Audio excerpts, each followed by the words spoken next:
Hello, fans of my comedy.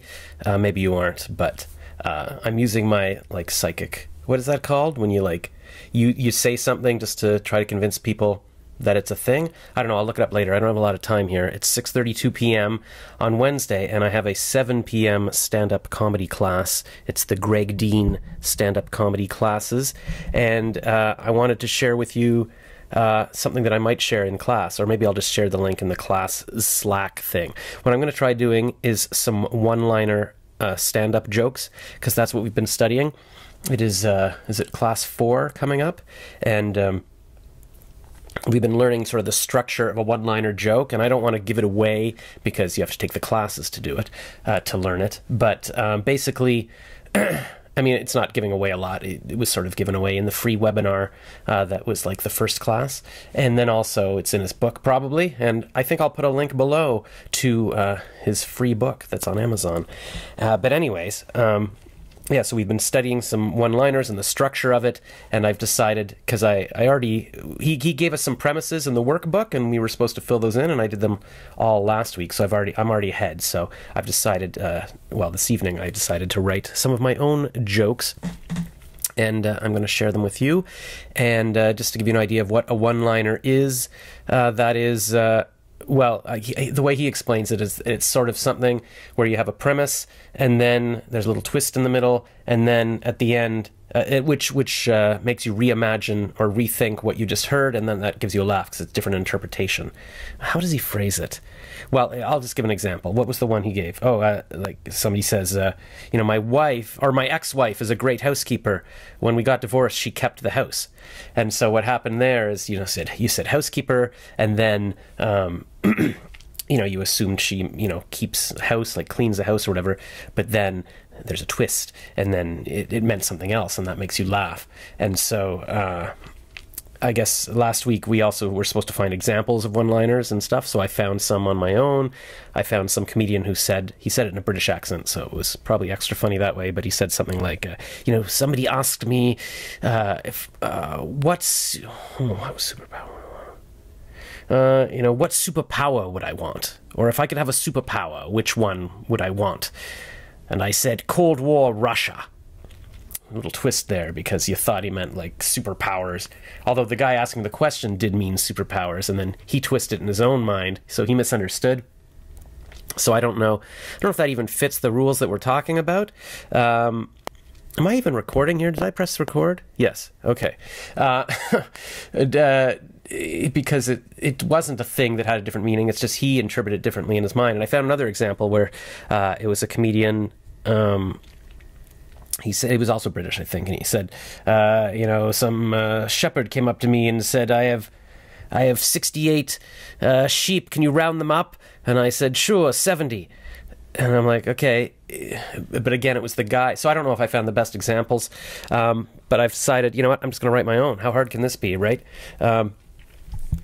So here's my little jokes. And yeah, there were some, he gave us some premises in class, and we had to write our own jokes to them, but I don't want to give those away because those are in the class. So here's what I wrote myself. I think this one I thought of while I was lying in bed this morning, or on the couch that I'm sleeping on. After a long quarantine inside, it's nice to finally go out of my mind. There was too much tension waiting to go completely crazy, but now I'm just and it's good to just get it out there.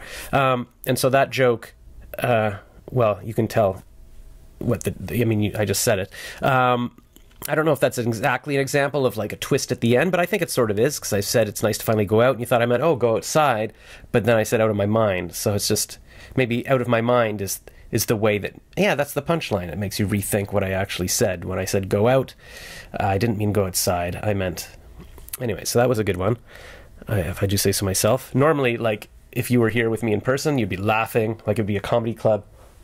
I should have my microphone. This is the phone I carry with me, or a microphone that I carry with me. I put my phone, and then I'll be like, hey! But my phone doesn't work very well right now. Even the Wi-Fi's not working. I need a new phone, if anybody... Oh, my disk space is almost full. Save space. Hopefully we can get through this before the space fills. And so the next joke is, I see on Instagram that a lot of people are going to the cottage. I have a cottage cheese. See, what I did there was, you know, you thought I was talking about a cottage that I have, but I don't. I have a cottage cheese. But actually, I don't even have cottage cheese either. That was just for the joke, which is extra sad because, you know, I wish I had a cottage, and I do wish I had cottage cheese, but I'm staying with my parents right now, and they don't buy cottage cheese. But even when I lived on my own, I never had cottage cheese because I just love it too much, and I was always afraid I would just eat it in one sitting and then it would be a waste of money. Like, you know, is it worth $4 for a little thing? And that's the problem. Like, the cottage cheese only comes in those little containers, right? Like the half size, and then yogurt comes in the big ones. It comes in both, but yogurt often, you know, you see very usual often in the big ones. And then cottage cheese, I think I've seen maybe the big ones like once or twice, but it's very rare, and I don't know why. I figure it must be because cottage cheese is actually like solid cheese, so it must be very expensive to make a big container. And yogurt's probably got a lot of gelatin or water, or who knows what they put in there, and it's just like, sure, we can give you like a whole bathtub of yogurt. It doesn't cost anything. There's no joke coming here. It's just something I think about a lot. Okay, here's my next joke. At least with quarantine, I've been working out a lot of my issues. Though if working out your issues means like solving them, then no, I haven't been doing that. I just been thinking about my issues a lot. And that's sort of another, similar to the other structure I made, like the other joke where it was like the thing and then I just continue the sentence and it changes the meaning. I think it's pretty clever. We didn't talk about any examples like that in class, so I think I'm a genius. And here's another way I'm proud of myself. I'm proud of myself because this morning I went for a run to the bathroom. So not that far, but still it means I didn't wet the bed or the couch, which is what I'm sleeping on. Like I said. But anyway, if I was 3 years old, you'd be like, oh, good for you. I just ran out of disk space. Okay, we're back. It's 6:45 p.m. now. Class starts in 15 minutes. I don't know why I'm still doing this, but Gary Vee says you just need to come up with content. Always just produce more content. So that's what I'm doing, even if the quality is lacking. And you know what? Time runs out. You just got to do something right now. Like if maybe I can upload this before the class and then it's just done rather than thinking about it and doing it tomorrow, whatever. So what I did was just move 18 gigs of videos off my desktop and onto a hard drive. There we go. Okay, so we got some space. So here's my last joke. Last week I went out with an older woman. Well, not at the beginning of the date, but by the end she was older than at the start. And it's true what they say. Older women really know what they want. In this case, she wanted the date to end. Okay, well that was my joke. And actually that didn't happen. I just wanted to try that out for the joke structure. Because last week I actually did go out with an older woman. She's 10 years older than me, and she did know what she wanted. She didn't even want the date to begin.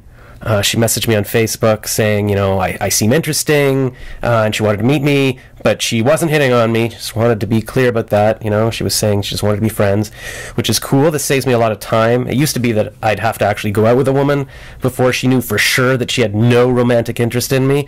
But now it's like instant before they even meet me, so I've got a lot more time on my hands to write jokes. So aren't you lucky? So thanks for watching my I don't know what this was. Was this a tutorial on one-liners? This is just me workshopping things, just trying out comedy.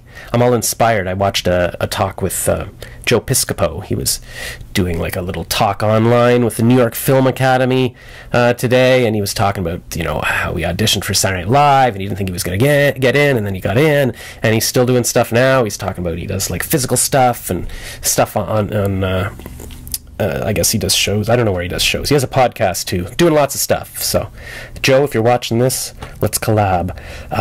Obviously, you want to collaborate. You've seen you've worked with Eddie Murphy and Dan Aykroyd. That's what you were talking about, and now you've seen my comedy, and clearly, I'm in that league, and you'll want to work with me as well. I'm sure. See, I'm manifesting this. I'm telling myself. I'm putting it out into the universe, and so, okay. What is 6:48? Gotta get this online so I can go to class. Bye.